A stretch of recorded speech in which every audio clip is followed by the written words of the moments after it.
మళ్లీ ఉమ్మడి పాలన నాటి రోజులు కనిపిస్తున్నాయి. ఉద్యమం కాలం నాటి దృశ్యాలు పునరావృతమవుతున్నాయి.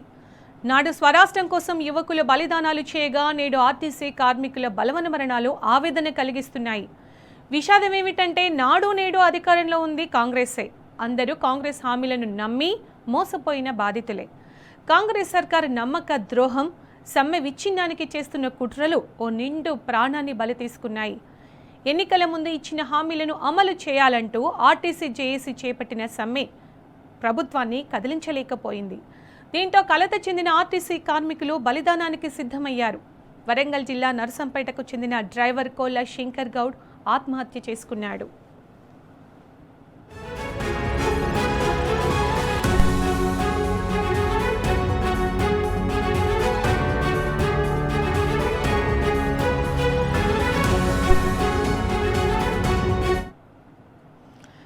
ఇదే అంశానికి సంబంధించి మరింత అప్డేట్స్ మా ప్రతినిధి రవికాంత్ అందిస్తారు. రవికాంత్, వరంగల్లో ప్రస్తుత సిచ్యుయేషన్ ఏంటి? ఆర్టీసీ కార్మికులు ఏమంటున్నారు?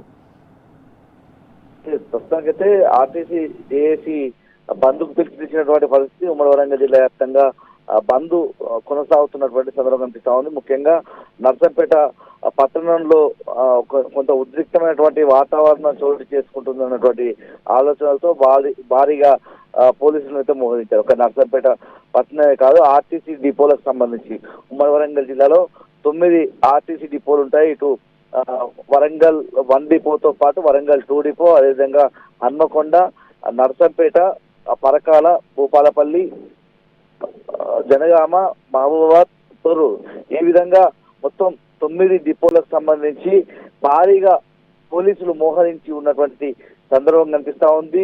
ప్రైవేటుకు సంబంధించినటువంటి బస్సులను నడిపిస్తారన్నటువంటి అంశం ఆలోచనతో పెద్ద ఎత్తున ఎక్కడికక్కడ ఆర్టీసీ డిపోల దగ్గరకు కార్మికులంతా చేరుకుంటున్నటువంటి సందర్భం కనిపిస్తా ఉంది. ప్రస్తుతానికైతే ఎక్కడ బస్సులు చేయనటువంటి పరిస్థితి కనిపిస్తా ఉంది. ఒకవేళ బస్సులు తీసినటువంటి సందర్భంలో అయితే ఉద్రిక్త వాతావరణం మీద చోటు చేసుకునేటువంటి అవకాశం కనిపిస్తుంది. ఈ క్రమంలోనే భారీగా ఎక్కడికక్కడ పోలీసులు మోహరించి ఉన్నటువంటి పరిస్థితి కనిపిస్తా ఉంది. పూర్తి స్థాయిలో ఆర్టీసీ కార్మికులంతా కూడా కోల శంకర్ గౌడ్ కు సంబంధించి ఆయన మరణాన్ని జీర్ణించుకునేటటువంటి పరిస్థితి, ఆయనకు నివాళులు అర్పిస్తున్నటువంటి సందర్భం కనిపిస్తా ఉంది.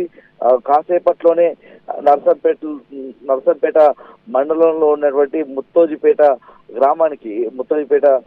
గ్రామంలో ఆయన కూతురి ఇల్లు ఉంటుంది. కూతురి నివాసానికి కోల శంకర్ గౌడ్ మృతదేహాన్ని తీసుకొస్తున్నట్లుగా మనకైతే తెలుస్తుంది. ఎందుకంటే నర్సంపేట పట్టణంలో కిరాయింట్లో కోల శంకర్ గౌడ్ ఉంటారు కాబట్టి ఆయన కిరాయింటికి కాకుండా వాళ్ళ కూతురు ఇంటికి తీసుకొచ్చిన తర్వాత అంత్యక్రియలు నిర్వహిస్తారని బంధువుల ద్వారానైతే మనకు సమాచారం అందుతుంది.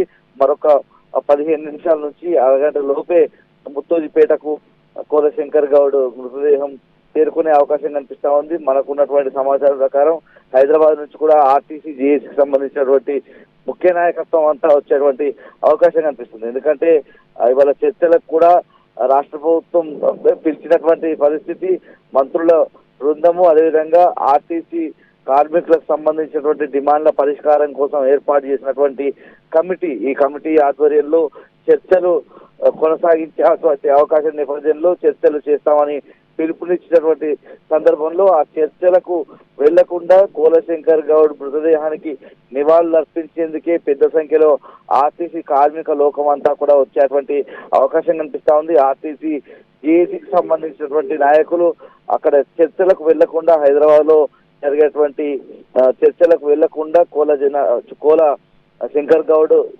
మృతదేహానికి నివాళులు అర్పించేందుకు ఇక్కడికి వచ్చేటువంటి అవకాశం కనిపిస్తా ఉంది. కొంత ఉద్రిక్తమైనటువంటి వాతావరణం కనిపిస్తా ఉన్నటువంటి పరిస్థితి నర్సంపేట ప్రాంతానికి సంబంధించి కావచ్చు, వరంగల్ జిల్లాలో ఎక్కడికక్కడ ఆర్టీసీ డిపోలు, ఆర్టీసీ బస్టాండ్ల దగ్గర కొంత ఉద్రిక్తమైనటువంటి వాతావరణం కనిపించే అవకాశం ఉంది కాబట్టి పెద్ద సంఖ్యలో ఎక్కడికక్కడ పోలీసులు అయితే మోహరించినటువంటి పరిస్థితి కనిపిస్తా ఉంది. ఆర్టీసీ కార్మిక లోకమంతా కోల శంకర్ గౌడ్ మృతి పట్ల తమ సంతాపం తెలియజేస్తున్నటువంటి పరిస్థితి, మా డిమాండ్ల పరిష్కారం కోసం ఆత్మ బలిదానం చేసుకున్నానన్నటువంటి అంశాన్ని చెప్తూనే పూర్తి స్థాయిలో కోల శంకర్ గౌడ్ మృతి చెందిన రోజే ఆర్టీసీని ప్రభుత్వంలో విలీనం చేసే విధంగా ఆర్టీసీని విలీనం చేస్తూ అపాయింట్మెంట్ డే ప్రకటించాలన్నటువంటి డిమాండ్ కూడా పూర్తి స్థాయిలో ఆర్టీసీ కార్మికుల నుంచి అయితే వ్యక్తమవుతున్నటువంటి తీరు కూడా మనకు కనిపిస్తోంది సునీత.